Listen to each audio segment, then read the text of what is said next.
안녕하세요, 여러분. 드디어 미술 시간이 돌아왔습니다. 한국 미술 벌써 두 번째 시간이에요. 여러분들이 지금까지 도판을 보면서 역사적 접근을 했던 사고를요, 이번 시간에는 미적인 관점으로 좀 접근을 하기를 바랍니다.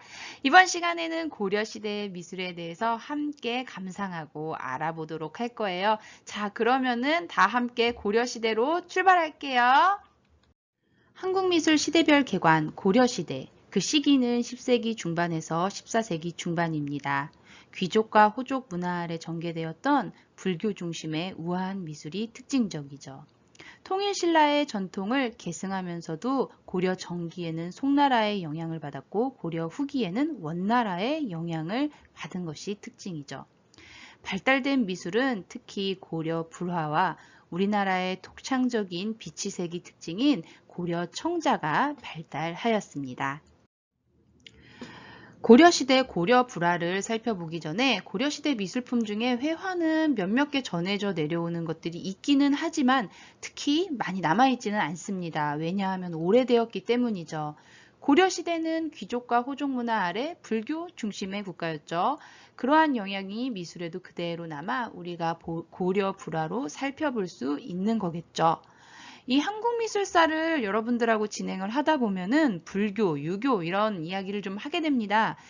저는 불교 신자도 아니고요. 기독교도 아니고요. 저는 무교예요.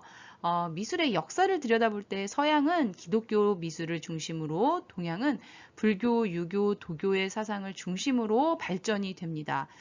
절대로 특정 종교에 대한 수업이기보다는 이 문화권의 사상과 흐름이라고 이해를 하면 되겠습니다. 먼저 지장보살도 노영의 작품입니다.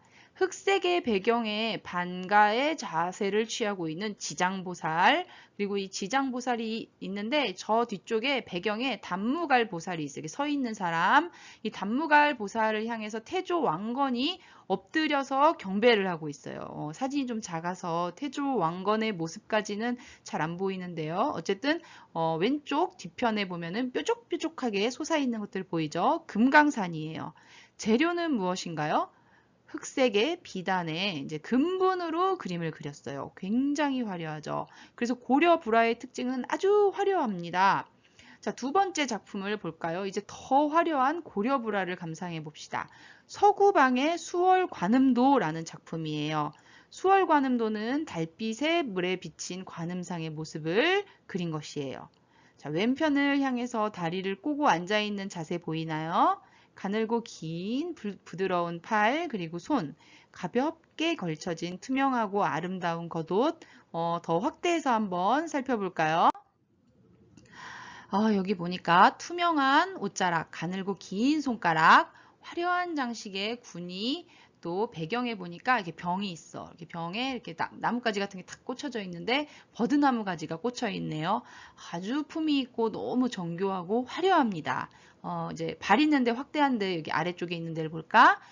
물에 연꽃, 산호초 이렇게 막 섬세한 바위 이런 것들이 있고 여기 보면은 왼쪽 맨 아래 이 수월과는 발 밑에 왼쪽에 사람이 이렇게 불공을 들이고 있는 비는 듯한 자세를 가지고서는 무릎 꿇고 있는 거 보이나요? 이거는 이제 수월관음에게 불공을 들이는 작은 사람, 이 사람이 이 그림을 발원을 한 것이겠죠.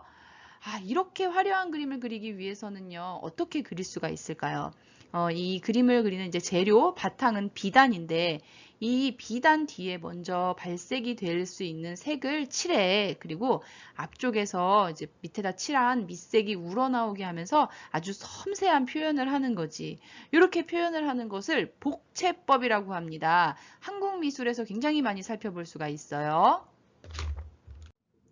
이 고려 시대 하면은 떠오르는 미술이 있지요. 바로 비치색의 고려 청자입니다. 아주 청아하고 맑은 빛의 품이 있는 빛깔이 특징이지. 그런데 처음부터 이런 비치색의 청자가 만들어진 것이냐? 초기 청자를 한번 볼까? 수나 4년명 항아리, 이게 초기 청자예요. 이게 933년, 10세기에 제작된 건데 아직은 유약을 씌우는 방법이나 청자를 구울 때 온도 조절이 좀 익숙하지를 못해서 좀 녹갈색의 빛을 띠고 있지. 이제 11세기로 들어가게 되면서 흙이나 태토 이게 좀 점점 좋아지고 유약도 아주 매끄러워지기 시작합니다. 다음 작품 한번 볼까요? 청자 호형 병이야. 12세기 전반의 작품인데 진짜 이게 비치색이 이제 나타나기 시작하죠. 아주 예쁜 기형의 참외 모양의 병입니다. 자, 다음 작품 한번 볼까? 다음 작품은 진짜 화려해. 청자 투각 연화 칠보 향로야. 자, 이 작품의 제목을 봐봐. 먼저 청자야. 그리고 투각, 구멍을 뚫었다고. 맨 위에 동그란, 이렇게 동그란 거 보여? 여기다가 구멍을 뚫어서 이제 표현을 한 거지. 이제 먼저 흙으로 빚어. 그럼 마르 한 반건조 정도 됐을 때 칼로다가 이거를 뚫어가지고 표현을 하는 거지.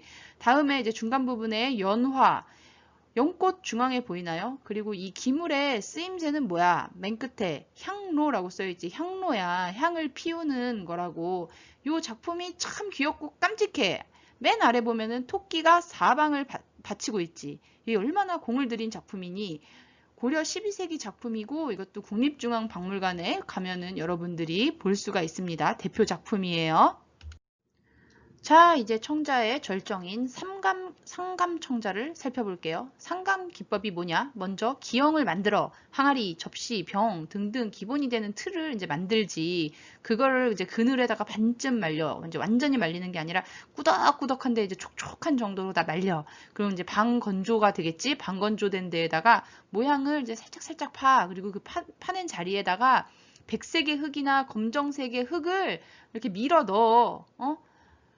그러면 청자의 배경색은 이제 비치색이 나타나고요. 모양은 백색의 흙을 끼워 넣으면은 백색 문양, 검정색의 자토를 넣으면은 어두운 색의 문양이 나오겠지. 이게 상감 기법입니다. 이렇게 도자기를 만드니까 화려하고 너무 예뻐. 같이 한번 볼까? 네, 여기 이렇게 보입니다. 요거는 청자 상감 보상화문 대접입니다. 오타가 났네. 보상화문이에요. 청자에다가 백색 토를 끼워 넣은 대접이라는 거지. 다음 거 한번 볼까? 다음 것도 너무 예뻐. 청자, 상감, 진사, 포도, 동자무늬, 주자와 대접. 좀 길지. 봐봐. 청자야. 그리고 상감 기법으로 표현을 했어. 보이지? 이제 흰색으로 표현한 거 보이지? 진사는요, 포도에 이제 갈색 보이나요?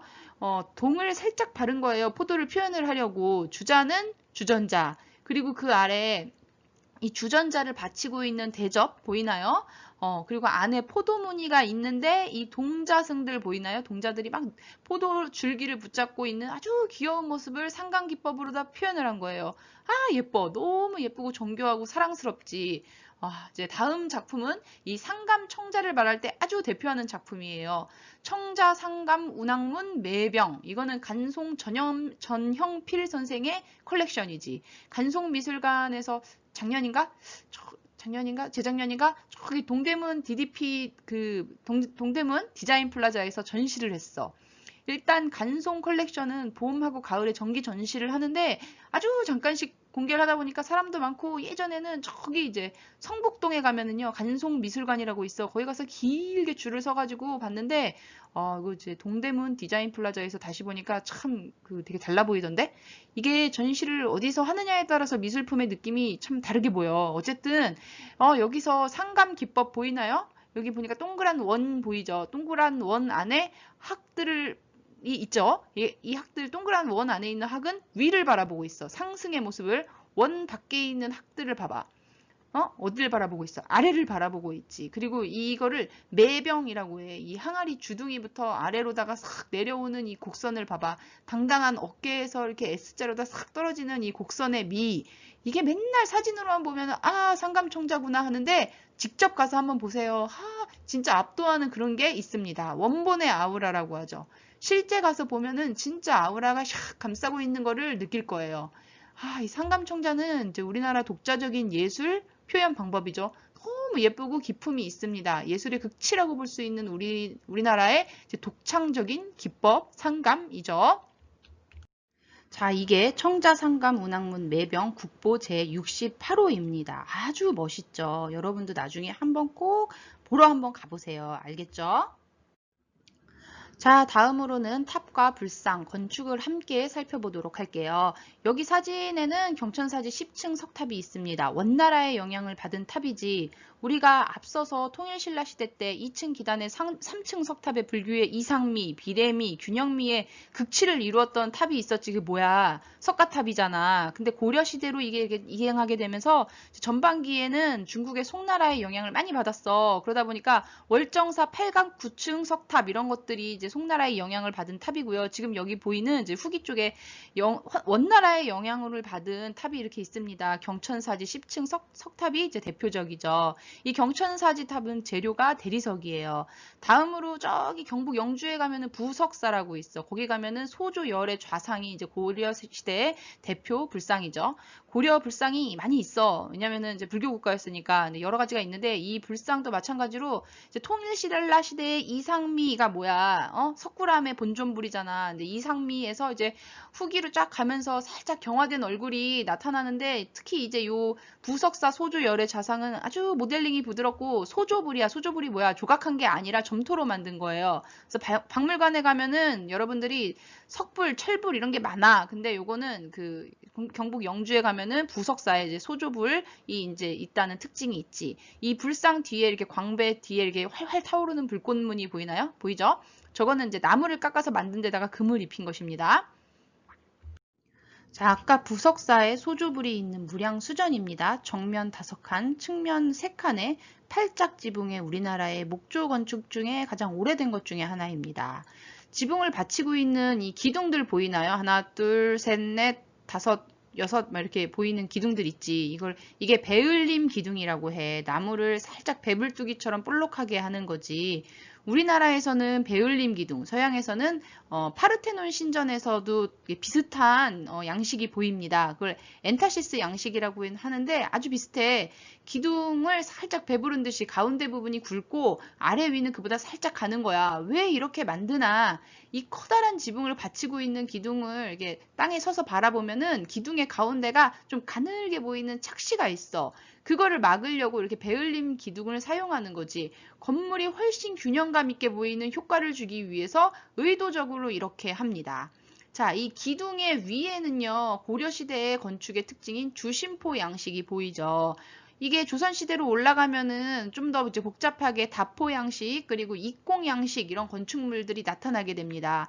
자, 여기가 산속에 있는데 여기도 참 멋스러운 공간입니다. 제가 아까 얘기했죠. 저는 철저한 무교입니다. 여기를 제가 이제 어렸을 때 갔었는데 여기 한여름에 갔었어. 창호지 붙은 이문을 활짝 열어놨더라고. 그래서 들어가 봤지. 궁금하잖아. 안에는 어떻게 생겼는지. 근데 나는 종교가 있는 게 아니라서 항상 이제 서양에서도 성당을 들어갈 때도 너무 낯설고 이런 절에 들어갈 때도 난 참 낯설어. 근데 어쨌든 궁금하니까 들어갔어. 그리고 날도 너무 덥기도 하고 그래서 햇빛을 피해서 들어갔지. 그래서 이 불공을 들이는 마룻바닥에 이제 잠깐 이제 앉았어요. 이제 앞바다리하고 탁 앉아서 더위를 식히는데 앞을 정면을 탁 바라보니까 아까 여러분들하고 같이 봤던 그 소조 불상 있지. 그분이 나를 이렇게 탁 째려보고 있는 것 같은 그 느낌이 탁 받는 그런 느낌이 드는 거야. 그래서 이제 조용히 안녕하세요. 잘 쉬었습니다. 이렇게 하고 땀만 살짝 식히고 인사를 하고 얼른 나왔습니다. 여러분도 나중에 커서 한번 가보세요. 여기가 산중에 있어서 경치도 좋고 참 괜찮습니다. 자, 오늘 이렇게 고려시대의 미술을 간단하게 살펴보았습니다. 고려시대의 불화, 그리고 고려청자, 상감 기법, 그리고 탑과 불상, 건축물 등 예술적인 접근 방식으로 보니까 좀 달라 보였나요? 다음 시간에는 함께 조선시대의 미술에 대해서 살펴보도록 할게요. 그럼 운양고 친구들 수업 듣느라 아주 수고 많았습니다. 안녕.